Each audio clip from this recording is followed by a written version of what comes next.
We've all heard of Harriet Tubman and the Underground Railroad, right? Or at least I hope we have. Did you know that there was a southern route on the Underground Railroad that led down to Mexico?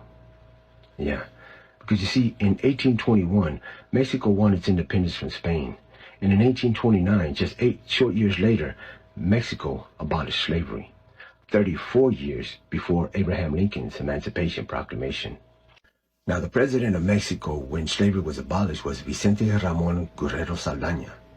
He was Afro-Latino. He was a mix of indigenous and African blood.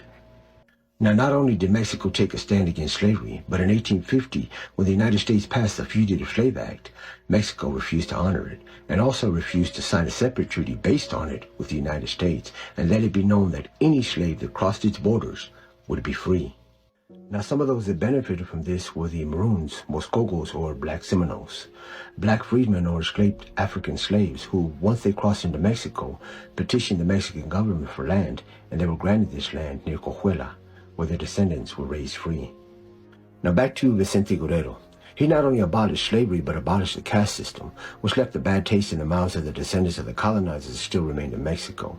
And he was subsequently overthrown and assassinated for various reasons, not least of which was to serve as a warning to us brown folks not to rise above our station.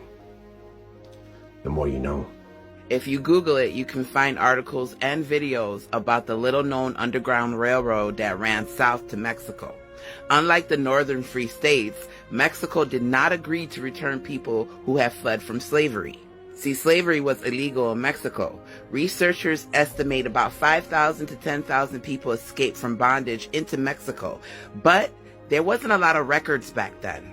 The number can actually be way more. The route had to be kept secret. There wasn't a lot of things written down. So they're thinking it could be more, but an estimated 5,000 to 10,000 people. The coalition between Mexicans and Africans was strong back then and still can be strong today. If we all work together, we can stop the oppression of both of our people.